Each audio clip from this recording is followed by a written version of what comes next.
Broncos country, what's going on? Hope you guys are having a wonderful day. Of course, as this video is being recorded, it is cut day. And one of the guys that I think is going to make the roster is Jordan Jackson, somebody who's been on the practice squad from New Orleans a couple years ago, then this past year with Denver, and going into his third year, I believe. It seems like he's made that jump. He's been a main contributor throughout these preseason games, and I got about 5 plays that we'll go through. I think you guys will be impressed with what he brings to the table. I think he's going to add solid defensive line play at the end of our depth chart and possibly maybe above that end of the depth chart. But let's go ahead and get into it. Jordan Jackson, number 94. Watch how he just continues to work, bounces himself off, pushes himself off a double team, and he's able to make a nice sack here. Just continues to work. This is great stuff. Y'all be sure to smash that like and subscribe, comment your thoughts, all that. Look at how he just works, left guard, then going on to the tackle, pushes himself off that guy and continues to keep his eyes on the quarterback. And I mean, I've seen a lot of this. Of course, this is just the Cardinals game, but we've seen him make an impact against the Colts, against the Packers. I mean, that is wonderful stuff. Continuing to work, pushes himself off that double team for a brief moment and a sack. Loved to see that out of Jordan Jackson starting the game. Now let's fast forward a little bit, see his help in the run defense a little bit. Okay. Again, you'll see 94 again, kind of lined up against that left guard.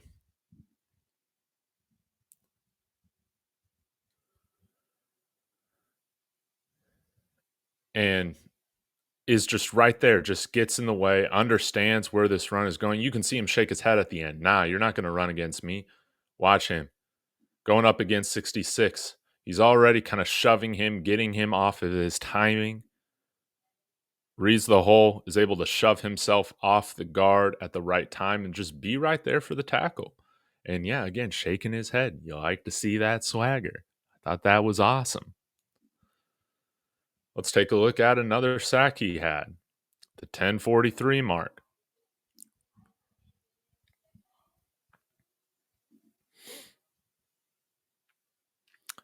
Again, you'll see him lined up right over here. Let's go ahead and run it.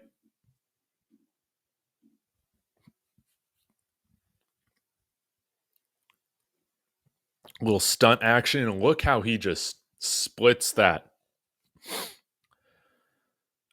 that blocking combination right there. I don't know if you'd call it a double team, but just watch how he splits it because they're trying to handle this stunt.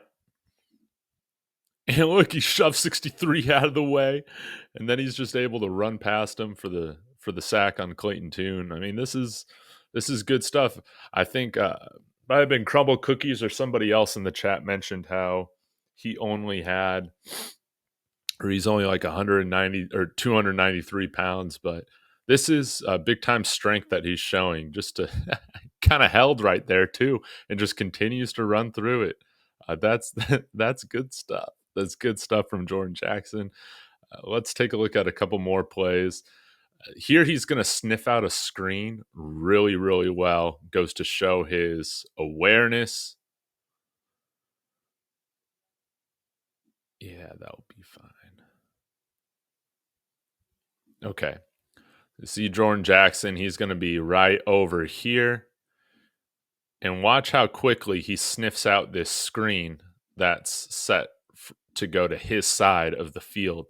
We'll run this immediately there to help bring this play down for a loss.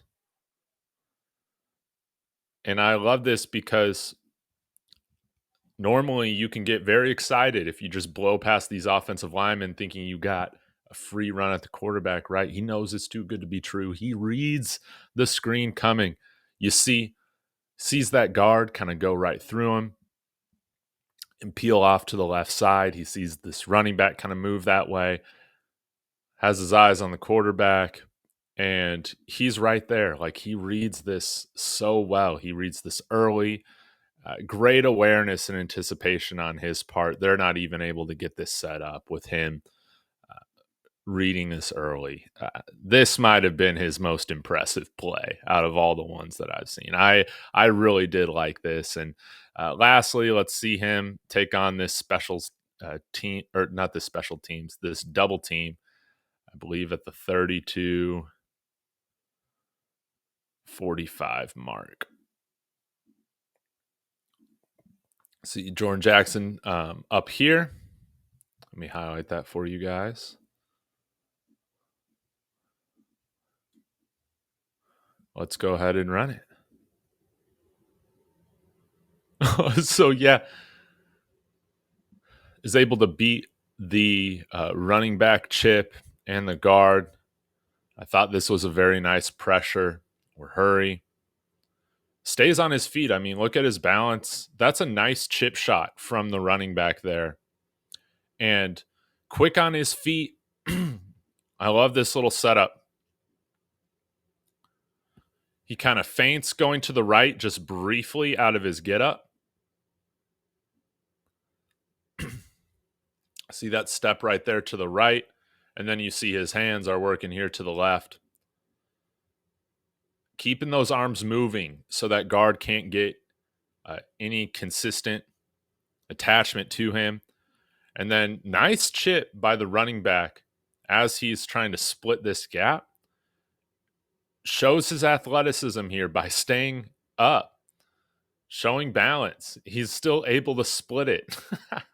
Stay on his feet, move forward, gets his hands on the quarterback. Like, I absolutely love this stuff from Jordan Jackson. I'm very encouraged. If you guys haven't seen my 53 man roster prediction, we'll pull that up here just a second. But I do have him being one of our defensive linemen, on this team. And go ahead and move it over. All right, here's my 53. As you can see, I have Jordan Jackson here on the 53 with DJ Jones, Zach Allen, John Franklin Myers, Malcolm Roche, and Wazarike. We got 6 guys on the defensive line, 5 edges. So that's 11 guys kind of on that front. And then on the offensive line, I have us keeping 9 guys. We'll have to see. Hopefully, Jordan Jackson makes this roster. I think that he is similar to a guy like Dondre Tillman or Keydron Smith that just made a ton of plays throughout preseason, and you just can't ignore that when he's stacking nice performances game after game, in my opinion. But it's going to be interesting to see who makes it on the 53, not only with Tim Patrick and Samaje Perine being out, whether they'll be cut or traded is remained to be seen, but guys like Lil Jordan Humphrey, Brandon Johnson, Nate Atkins, Michael Burton, these are all guys kind of on the bubble. What's going to happen with Damari Mathis or Levi Wallace? How many cornerbacks do we keep? How many safeties do we keep? I doubt my 53 is going to be 100% accurate. So y'all let me know where you think I'm right or wrong on this roster right now. But Jordan Jackson, all that to say, I've been very pleased with him. This is why you develop on the practice squad. This is why you don't give up on guys after a couple of years on the practice squad. That's all the time that you need in some cases to really make that jump. I got some more film rooms coming up from this performance against the Cardinals. We got Zach Wilson, Troy Franklin, Chris Abrams-Drain, and I might throw out a Jonah Ellis one as well. So y'all can be looking forward to that this week. And guys, thank you so much. Let me know your thoughts on Jordan Jackson. What has been your opinion of him throughout preseason, throughout training camp? Let me know. Thank you guys so much. Smash that like on the way out. As always, y'all, go Broncos.